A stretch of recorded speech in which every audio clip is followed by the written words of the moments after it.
Yeah,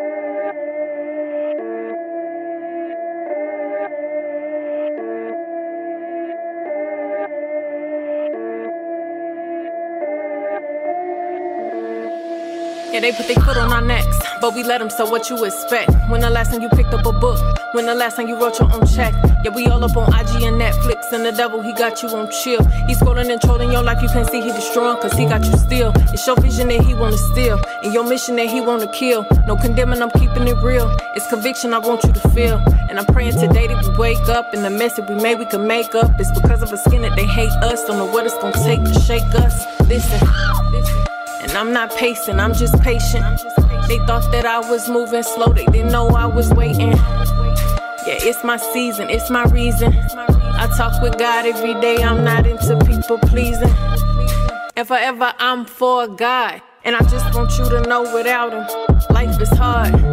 So get your heart right, get your house in order. Hi, I'm Charcy Curtis. Some of you may know me as Sister Diva out of Fayetteville, North Carolina.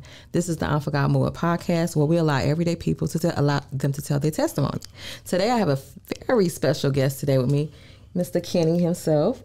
He write music. He has sing gospel music as well, and he's a barber still to this day. I'm allow him to introduce himself and how to get in contact with him through let him the number or your address or whatever you want to choose to give them. And thank you again. Thank you again for having me. My name is Kenny Bryant. I'm originally from Fayetteville, North Carolina, but I've been in Augusta, Georgia for 42 years. The Lord has been good. 68, graduate of E. Smith, and I've done very well in Augusta. I have 3 sons here, 2 sons here, and 1 in Georgia, and all of them are barbers. Okay. Would you want to share your number to get in contact with you? The number to get in contact with me is 706-294-7832 or 706-504-7405. Okay, because you don't really do social media like that. Well, I thank you again for even allowing me to have this interview with you. But let's get into these questions. How was it like for you growing up as a child? Me growing up as a child, I was anointed for music at 5 years old, 1954. Okay. I'm one of 14. I'm number 5 at the top. Okay. 1 older brother and 3 sisters in between me. And where it happened for me is that, the Lord just anointed me one sunshiny day right down off Murchison Road on Bain Drive. My mom was washing, her and the neighbor was washing in the backyard. And I was sitting on the porch and light straight through the cloud. Okay. I mean, it was a bright light, sunshiny day, and the light hit me. I started singing, Christ is all this world to me. And at 5 years old, I didn't know this was the Lord. Right. This was the anointing. And I started singing. I'm going to say I sung maybe a good 20, 25 minutes. My mom and the neighbor came around, and they recognized what was going on. I was being anointed. I tried to stop, couldn't, until the anointing was off me. And when it did, I just fell out like a light. And that was it. I knew I was different. I was set here to help with the family, in every way. And the music, I mean, I've got music abilities way above. I've never had to take that. The Lord gave it to me. Right. But like they say, some is chosen. Oh, yeah. And you would definitely, I'm about to say, you definitely one of the chosen ones. How do you feel about the music today, how it is, the gospel music, compared to what you used to? Gospel music has changed in some ways that it shouldn't have changed, because we are in the world as Christians, but we don't have to conform to the world. We're supposed to stand different, and heaven and earth can pass away, but the word gonna stand. And my job that God gave me is to expound on the word through music. And a lot of times, it just becomes very competitive when it shouldn't be. Minister music, I've been for years and years, and dealt with a lot of musicians, even here in Fayetteville.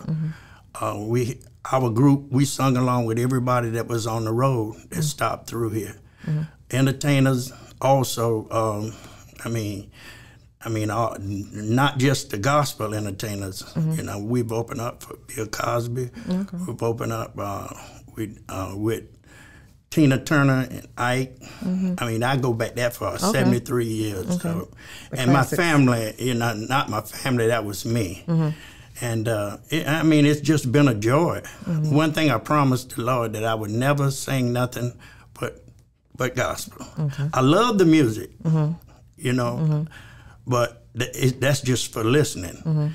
It's all about praises to Him. And anytime that I get a compliment, both of my hands go up. Don't you thank God for me, but thank Him first. It's about the Lord. It's Him using me.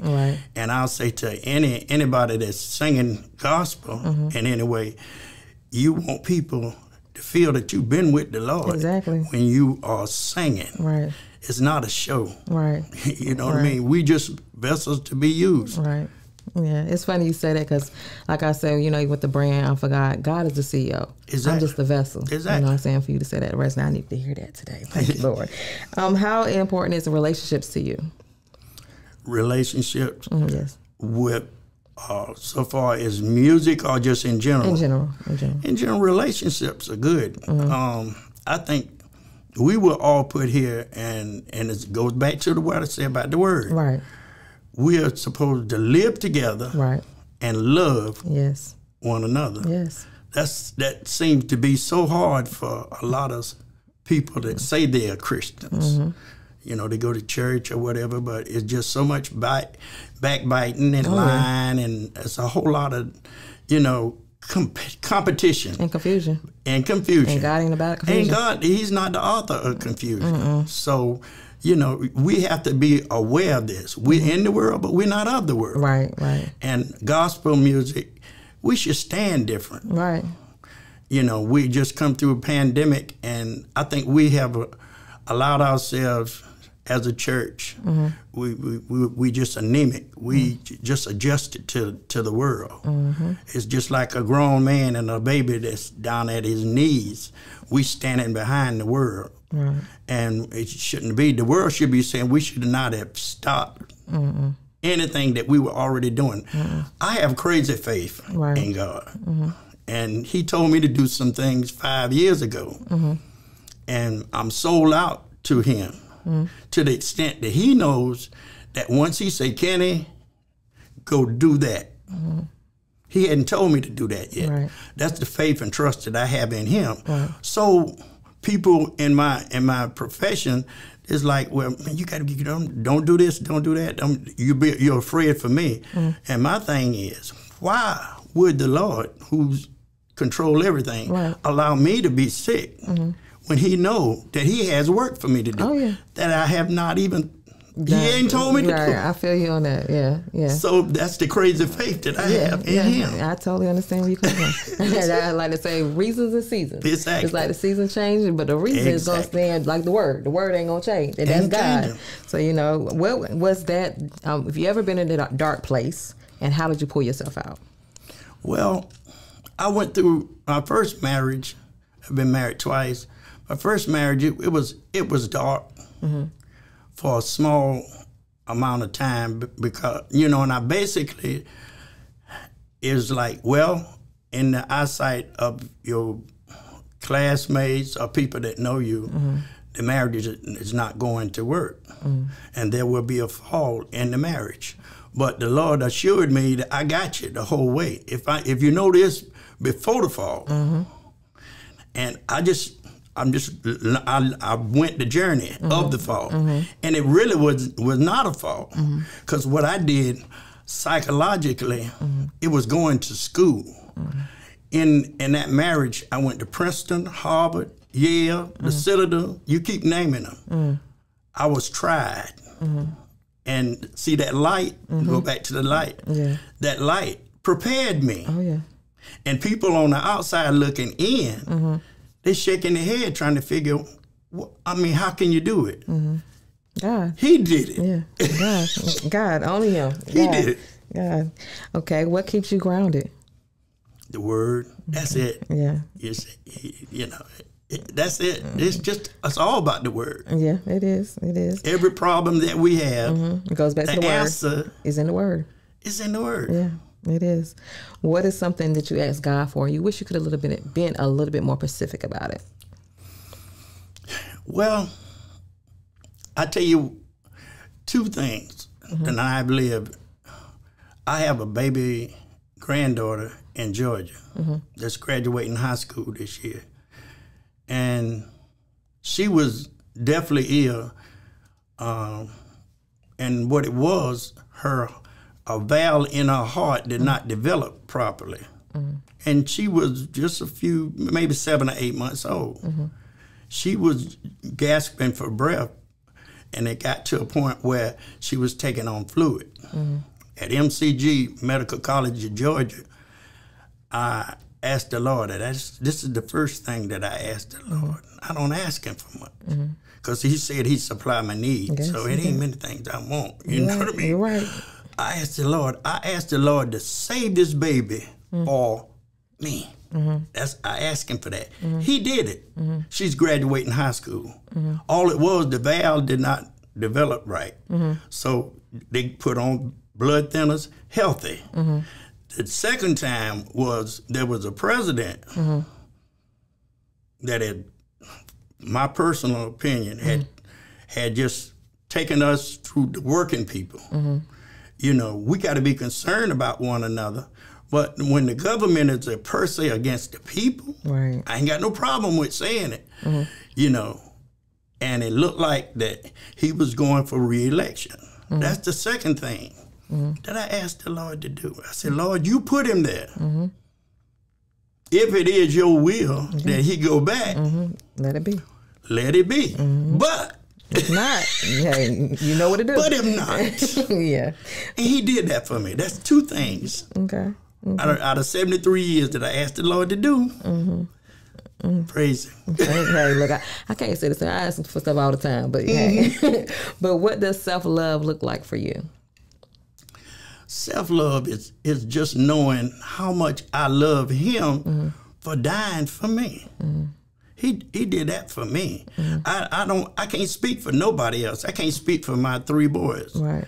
I can't speak for my 13 siblings. I can't speak for them. But for what he done for me, that's why I give him my all in all. And whatever I do for him, if I don't sing but one verse of a song, I come in on the first word at 100 miles an hour. That's from me. I'm not going to give him, he give me a full breath. Oh, yeah. Why am I just going, when I did it for the devil, I was wide open. Yeah.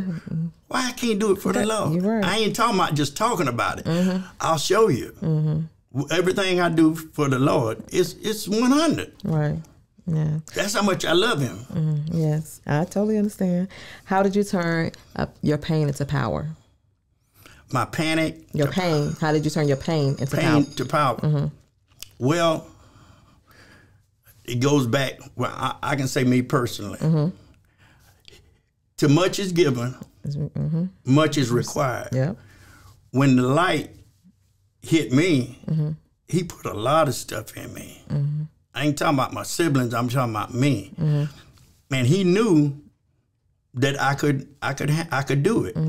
He made me to stand apart.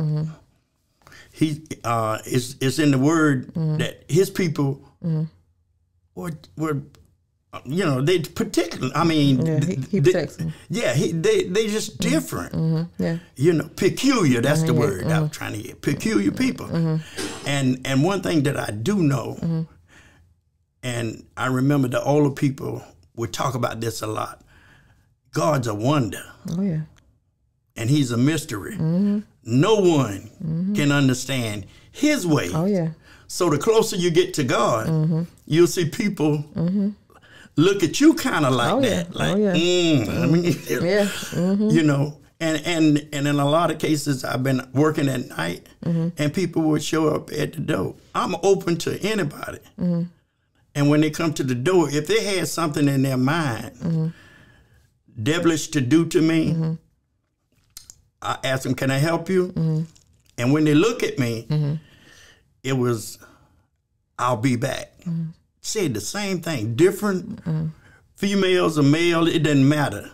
They said the same thing. The Lord let me know that they didn't want to come across that door because they're going to hear about Jesus. They didn't want to hear that. Not only that, you know, the devil still listens to God. He's still in control. So if he say get back, Satan, that's what Satan got to do. And they know I wasn't afraid at all. At 2 or 3 o'clock in the morning, you just don't open the door. Right. If they were there to harm me, I'm ready. But God ain't gonna let that happen. God got you too that hedge of protection was around me. Down right there, you leave. Just back it on up. Just find They say I'll be back. They say I'll be back. Never come back now. They just didn't want to come back. Right. You see, they didn't come back. They just, that was their way of getting away from you at the time. What is something you like people to know about you that they don't know?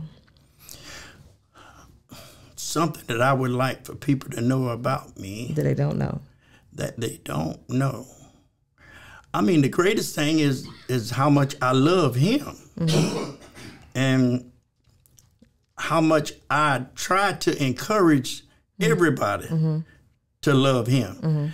And I think that we go to church and we hear sermons and stuff, but a lot of time people leave the service and whatever the subject was about the sermon is one thing, but I think that it should be more of, regardless of where you are in life, remember, God loves you.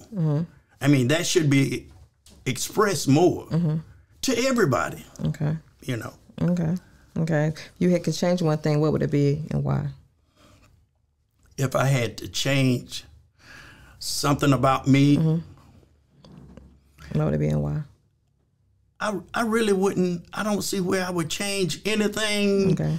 You know, because I've had a wonderful life with all the ups and downs and trials and tribulation because God gave me the wisdom at 5 to understand it. Most young people at 5 or 6 years old, they would not understand it. But what he did for me was put it in me so I would understand.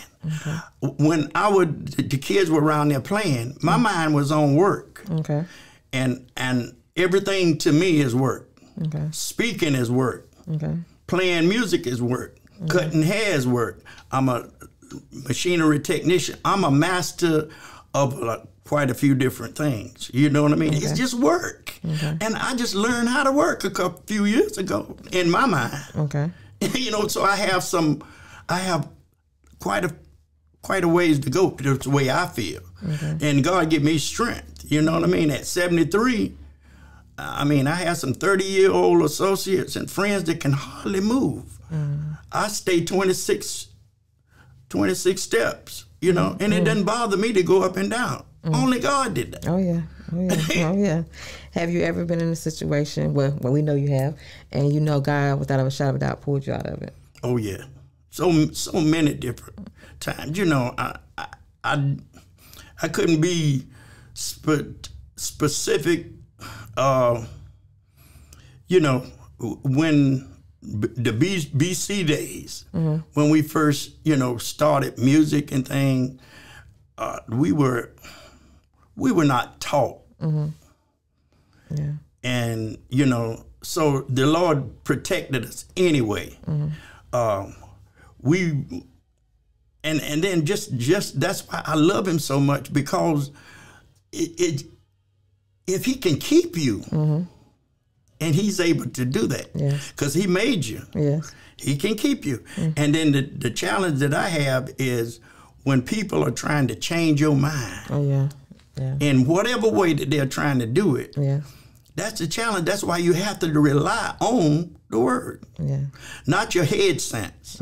You see what I'm saying? People want to talk about head sense, nickels and dimes here. No, let's just take it straight, straight to the top. I mean, sometimes I say within myself, I just want to be regular, but I wouldn't take nothing for being. You get what I'm saying? I just would never take nothing for that. What's more important to you, loyalty or respect? What's more important to you, loyalty or respect? Respect. Okay. What comes to your mind when you hear a person say you cannot love God and money? what comes in my mind, you can't love. One person say you cannot love God and money. And money. Well, it's word on that, you know. It is. You either, how can you're going to love one and hate the other. You know what I mean? You can't be straddle the fence. Right. And the system, we got to understand that the system kind of sway people toward the financial game. Oh, yeah. But see, from when we are all born as babies, we were not told that we were born sinners. Oh, yeah. You have to teach a child to not right. lie to you. Yeah. You know, you ask the child, did you steal that candy? No. Don't lie to me. Yeah. You have to teach them, tell me the truth. You know, you see what I'm saying? Yeah. So that's the difference, you know. And a lot of special, we got to train up the children. Right. We got to start with the babies and get them on board where they need to be. Right. So when you first see for God, what comes to your mind when you look at it? The word for God. What I come up with, I thank God for that slogan because you can't take this and hide it under a bushel. It's a lifestyle. You know what I mean? It's nothing wrong with wearing it.